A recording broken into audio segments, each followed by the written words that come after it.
Hello, everybody. So, about 2 weeks ago, Brian Berletic from the New Atlas made an argument that I find very important and that I think didn't get enough attention. And I would like to discuss that a little bit with you. I will do so in basically three parts. First, I will try to tell you what his argument is so that we are clear on what we talk about. Then I will give you my add-on, the way that I don't want to contradict his argument. I think he's right in his analysis, but I think there is more that can be said about this. And there are some nuances that I think we should make. So I will add those, I will add that discussion. And then third, I will show you a couple of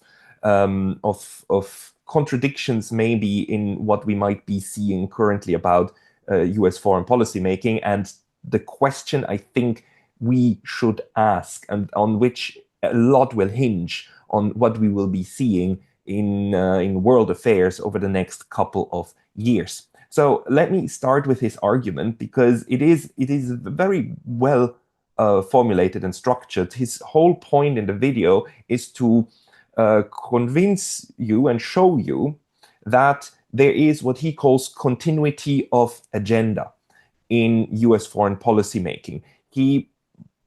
He argues against people who say that we are seeing a new US foreign policy, that Donald Trump is now somehow is the beginning of a new era in US foreign policy making that's going to be more reconciliatory, more peace-loving, and less belligerent. He says this makes no sense because overall, what we have, he calls that precedence, and we have evidence for the sheer fact that what is happening right now is just another phase of what we had before, which is a moment of détente among the Russia and the United States, where the United States is simply trying to buy more time. It isn't trying to change, to reverse course. It just tries to buy time because it hit a brick wall when it comes to its belligerent foreign policy. But the belligerent foreign policy, the overall policy, ain't going away. He predicts, and what he shows in order to establish this precedence, in order to show that there's precedence, is he makes this timeline, a very good timeline, by the way, very well crafted. That between 1994 and 2025, it happened several times that the US went from being nice to Russia and trying to build bridges. And, Russia was, after the collapse of the Soviet Union, Russia was even included in the the G7, becoming the G8, right? And it was included in several in several international institutions, and we all thought that now the peace dividend is going to strike, and the demilitarization of the planet is gonna start. But what we are seeing over time is that the U.S. just used the time it had in order to build up pressure on Russia. So while in 1994, in the Budapest Memorandum, as Brian shows, there were clear provisions that said neither side, nobody will coerce the post-Soviet space into into picking sides or put economic coercion or security coercion to make them fall in line with one or the other camp, but that this kind of in-between space is agreed on as an in-between space, and it will be left alone. And how the US then continuously sabotaged this approach by fomenting these color revolutions and pressure on Ukraine, but also especially on Georgia, and how the first approach to weaken Russia all went through Georgia up to the point where in 2008 the Georgians actually attacked Saakashvili attacked Russian peacekeepers, and he shows this in great detail. I really encourage you to watch this video. Watch it. It's a very good video, and he backs it up with a lot of very good evidence, all sourced from European sources like The Guardian and so on, in order to make this argument that what this leads to is the 2008, the 2009, under the Obama administration, a reset. He even shows that video, beautiful source, where Clinton and Lavrov together push a little physical reset button, and Clinton was like very, very nice and cuddly and so on. They were all smiles, but all of this, as we know, then came to nothing because the US just had more time to militarize Ukraine and push it further and further. And of course, in the 2014, the Maidan coup that was supported and initiated. I'm not sure, but if we talk to Ivan Kachanovsky, I mean, he will give you the full story. You can watch that video. It's on my channel somewhere. The how this escalation went on and how the United States kept pushing. And now what we are seeing with Donald Trump is the argument is just another one of these resets, which comes sporadically.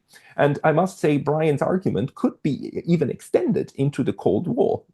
There were during the Cold War, very famously, several periods of what we call in Cold War history this détente, right? When the Cold War became a little bit less cold and a little bit warmer, when the relationship between the Soviet Union and the US warmed up.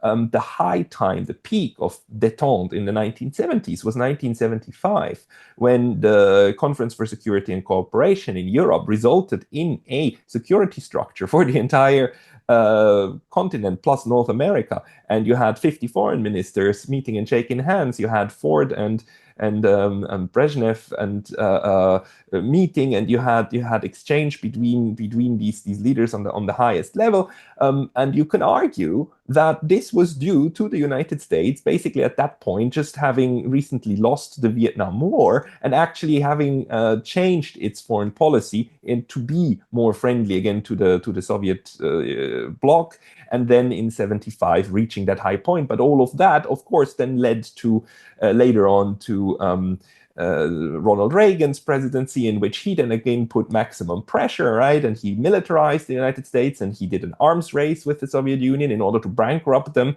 And there's a lot of people who argue that this is what ultimately broke the Soviet Union. Although people like Ambassador Jack Matlock, the last US ambassador to the Soviet Union, keep saying, also on this channel, he said so, it was the mutual interest of both parties that in the end ended the Cold War. But if you want to make that argument, you could say that this is the ups and downs, and this is a US foreign policy overall strategy to go through times of maximum pressure and then times of détente. And what we are currently seeing is just another time of détente. The United States foreign policy isn't inherently changing.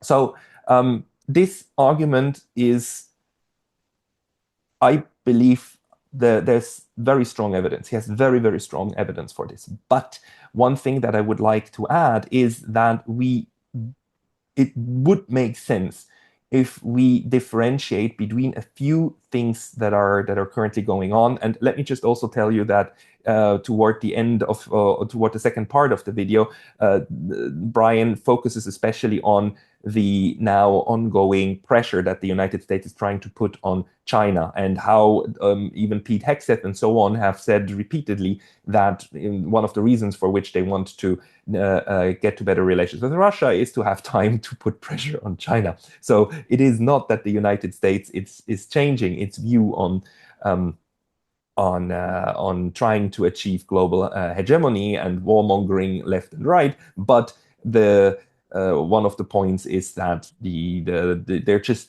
just buying more time with Russia, and they want to just change the focus a little bit. So that's a very important point. Now, what I believe is important is that we differentiate between three levels, and the first level of what we are seeing right now is a change in policy, right? And I call this policy or tactics. So, policy or tactics is the immediate approach to any kind of problem that you're facing, how you're approaching the problem or the challenge or the goal that you want to implement. But on top of tactics or policy, I would encourage you to think of of what's going on as also being part of a strategy. And strategy and tactics are not the same. Tactics is what you implement on a daily basis and what you also change relatively quickly in order to achieve the larger strategy. So strategy sits on top of policy or tactics because strategy is the overall approach toward that issue, your method, your methodology in order to get there. Whereas tactics is really just the way that you implement certain issues to get there. But on top of that, on top of these two, sits a third level, and that's what I call the process, the overall process that we are in. And if we differentiate between those, I think we can discuss U.S. foreign policy and also the chances that there is a genuine change, or like what we can reasonably expect from the United States. So what I mean with this is that overall, world international relations is always embedded into what other states do as well, and which direction you are headed in the overall world politics. Let's put it this way. So I think Brian's argument talks mostly about strategy.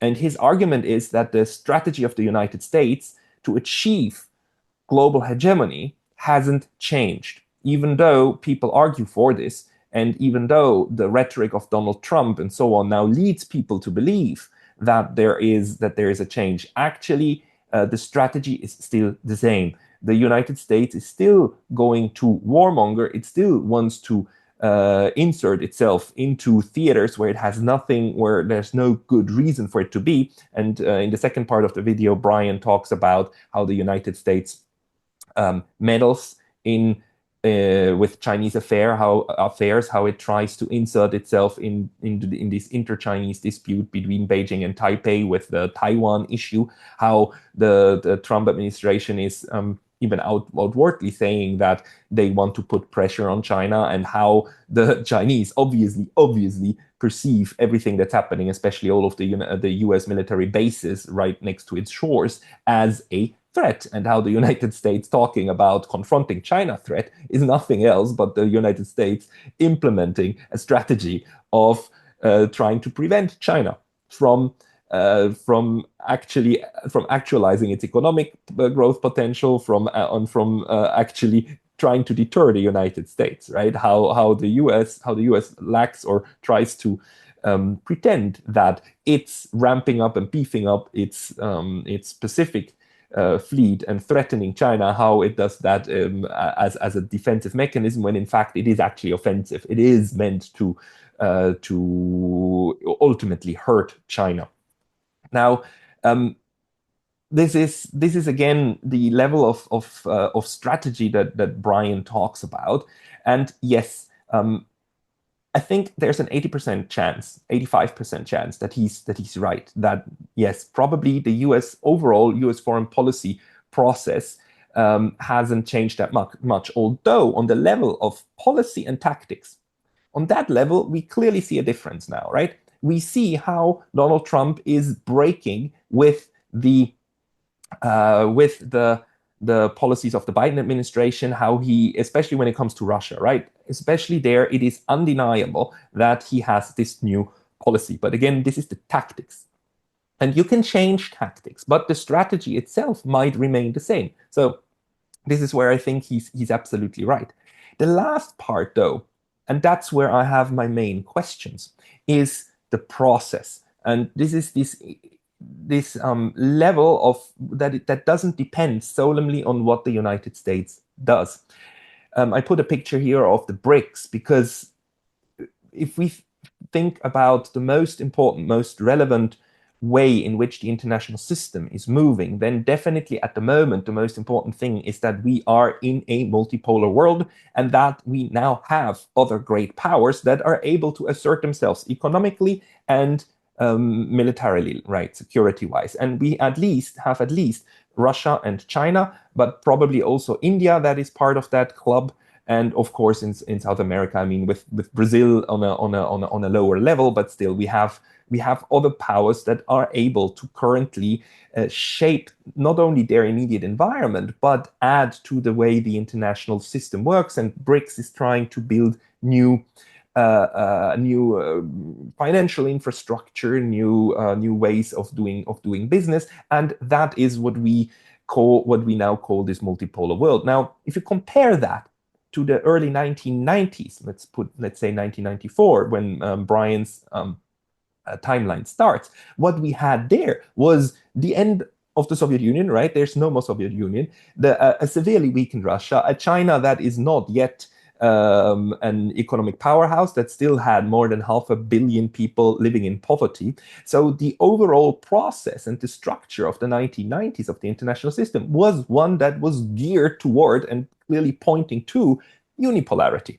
The hegemonic moment of the United States, where just the entire system of the world was in such a form, exists in such a form that very much benefited the only remaining superpower, despite the fact that Russia just had still these nuclear weapons and so on. But structurally, where it was in this weak moment, and also economically so weak, that we really had only one single superpower that then went on and instead of trying to pacify the planet, actually just implemented its hegemonic desires from West Asia over even also South America, and tried to do so again in Asia as well.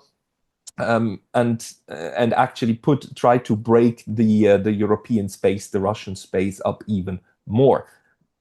But right now, this world has definitely ended, and the process is geared toward multipolarity. I think this is undeniable. Now, the question to my mind is, in what, how much does the United States want to still influence this process? Because every nation that takes part in global politics to some degree or another can influence the process, because everybody's part of this, right? But the process is not something that a single nation single-handedly can decide what it's going to be. But you can try to influence it, right? And overall, policy is supposed to shape your strategy, and strategy is supposed to help you shape the global process in a beneficial way so that you as a nation can get most out of it, right? And the question to me is whether the United States' view on what the process is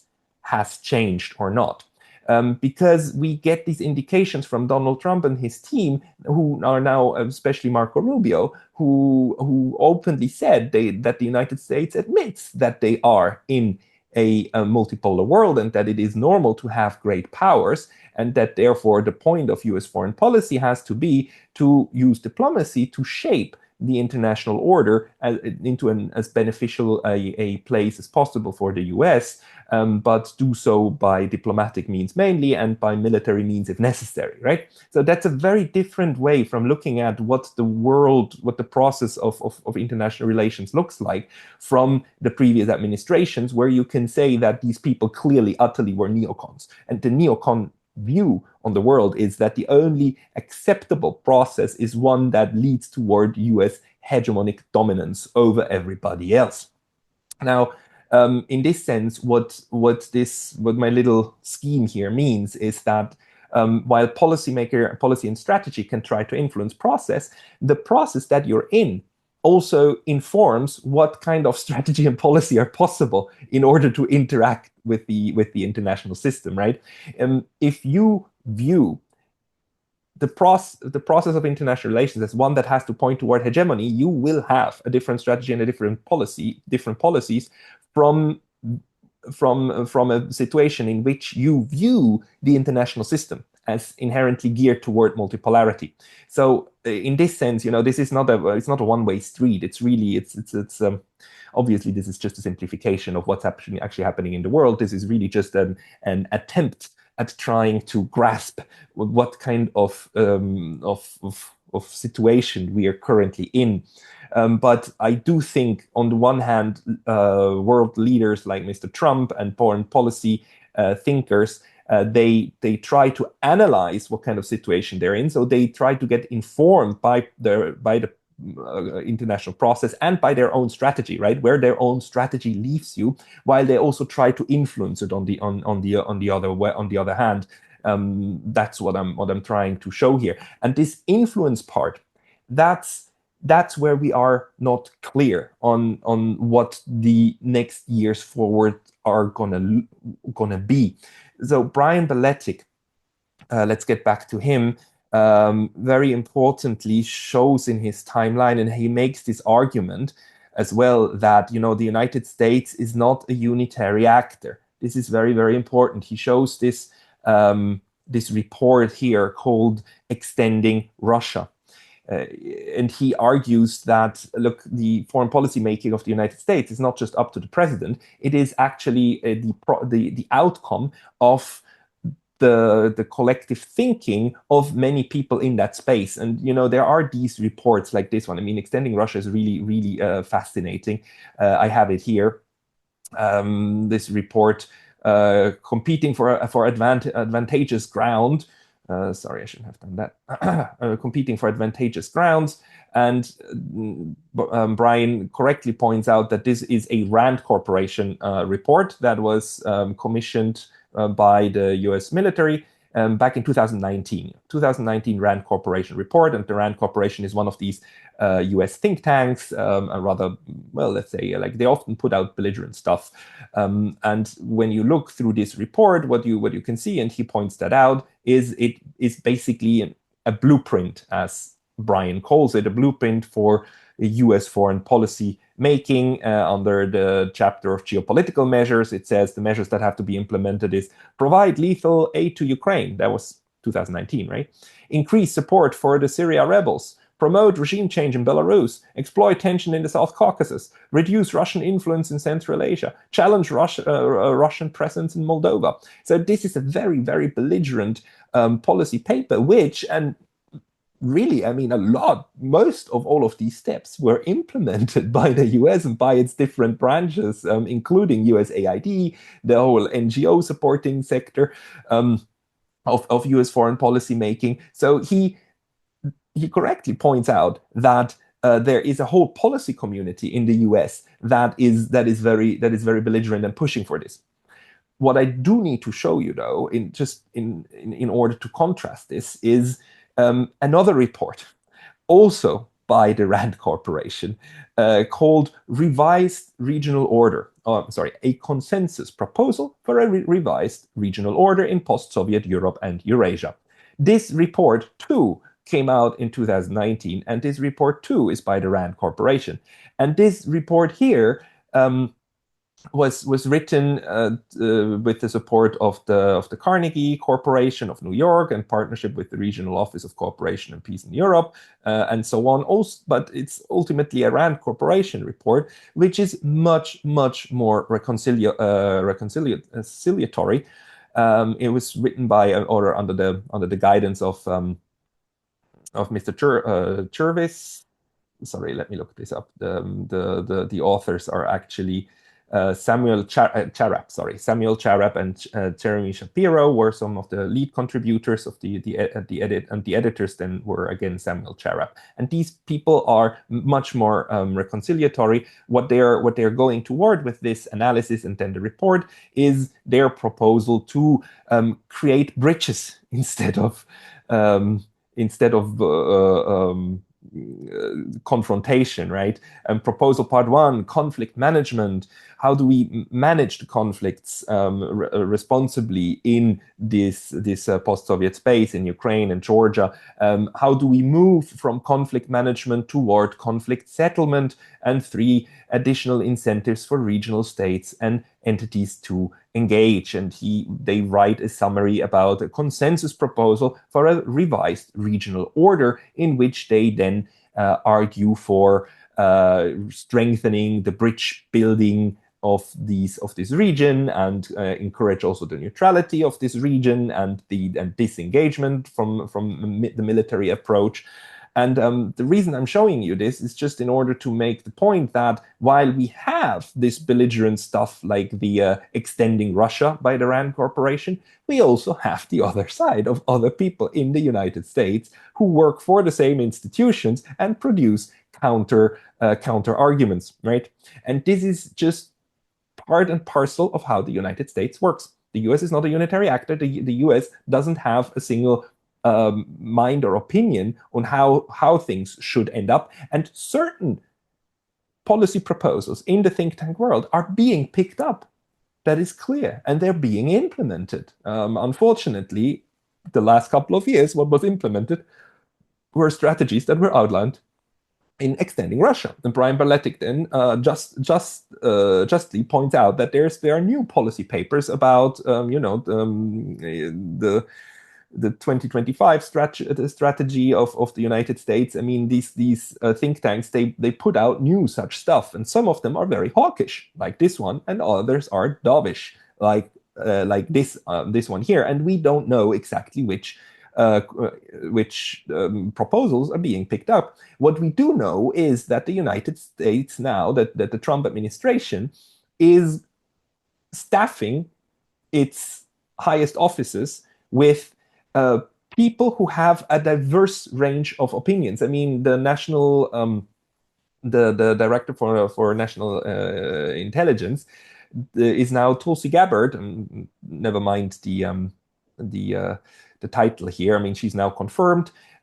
Tulsi Gabbard was a very controversial pick because, among other things, in 2018, she heavily criticized Donald Trump. And that's one of the things that this Arctic BBC propaganda piece here points out, that she has a very different view on Russia and on Syria, by the way, than this policy establishment here, right? These war hawks here. She goes into a completely different direction, and she went as far in 2018 as like heavily criticizing Donald Trump for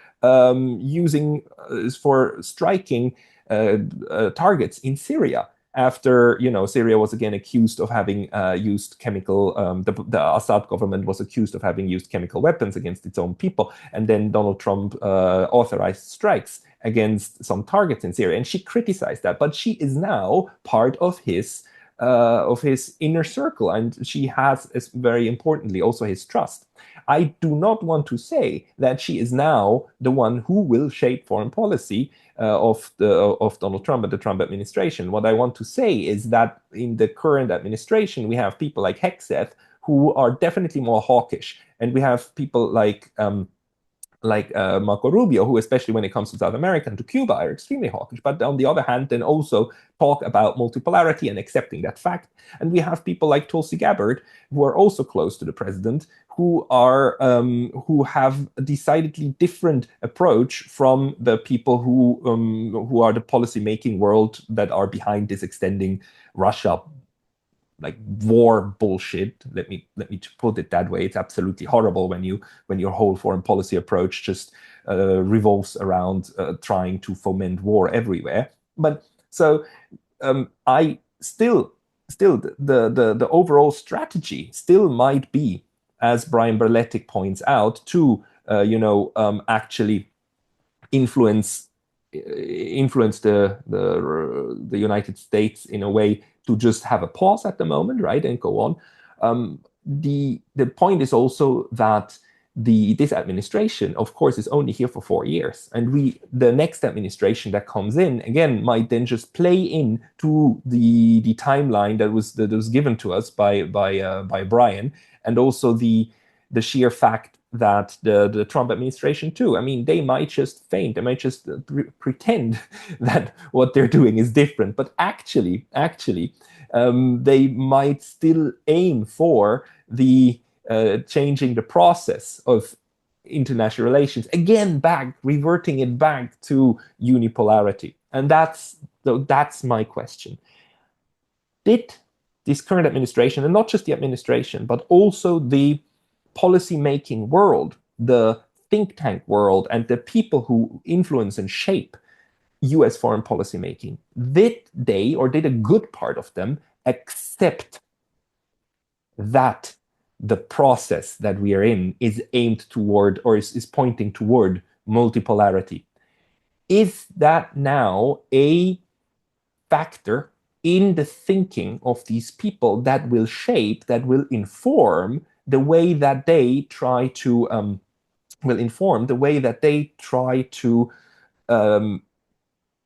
formulate strategy and policy, or policy in order to lead a certain strategy?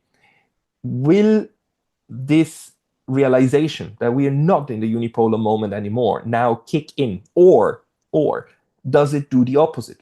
Does it now lead the neocons to try even harder to double down, try even harder to influence the strategy in a way that would reverse the process that we are in, that we're seeing? Or does that lead to a rethinking also in their corner? If it does, then we could reasonably expect the US over the next not just 4, but 8, 12 years to come up with a new approach towards international relations. If it doesn't, then I think Brian's predictions are gonna come true necessarily. If the current approach is really just a make-believe, a pretending that they are now on board with this new multipolar world, and they're just trying to find their place, when in fact they're buying time just to double down in a couple of years and reverse what we've been seeing, and try to break up BRICS, try to saw the division among any potential counterweight, and especially then in the end try to break Russia, try to break China, or the other way around, and make sure that India and Brazil and the ASEAN states all kind of then line up and go along with US foreign policy. If that is still the overarching view of how things can go, then utterly clearly Brian Barletik's prediction that nothing has changed is true. If the realization that this process of multipolarity is irreversible, and that it, even if the US tries, it will only hit one more wall after another, and that hence it is better to adjust the strategy, and with it, of course, then the tactics, the policy. So the policy is meant to change the strategy, which is meant to adapt better to the new realities of how the world works. If that's a way in which policy making, how foreign policy making is informed in the US, then I think we are in new waters, in new territory. And just to maybe end with this, it happens sporadically that the US changes key pillars of its foreign policy. I mean, the most important pillar that they changed in the recent past is ditching their approach to neutrality.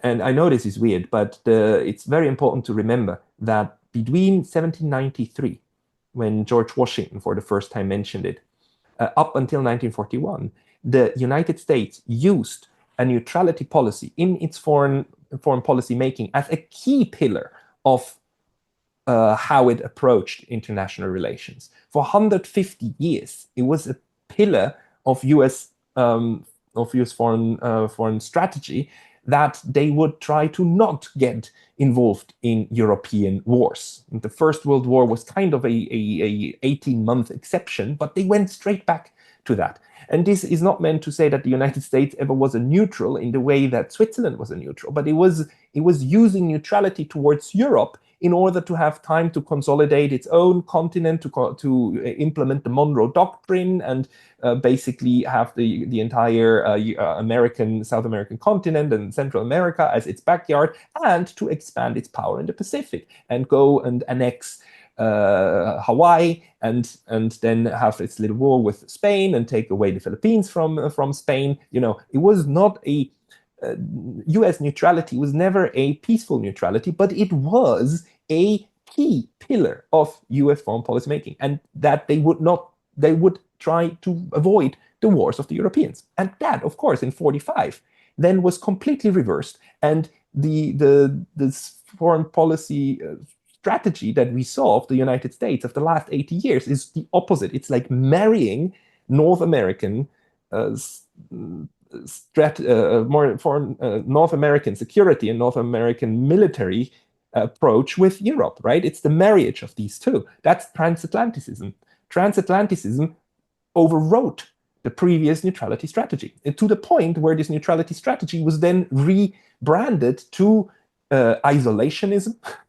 Nobody in the 1920s, 30s, or even the 1890s would have called US approach to Europe isolationism. Nobody. There was just a lot of people who said we have to stay away from this European BS because it is BS and it's not in our interest. Therefore, we're going to stay neutral to what they do. We still want to trade with them. We still want to benefit from interactions with them, but we don't want to be sucked into their goddamn stupid wars, right?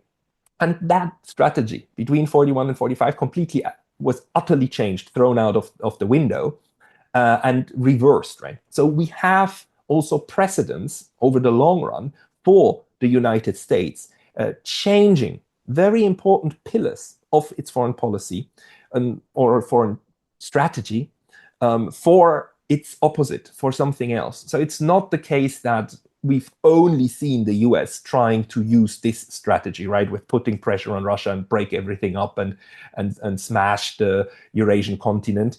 We've also seen other moments of how it worked, the US as a country, right, not just as an administration or under certain presidents, but in the long run.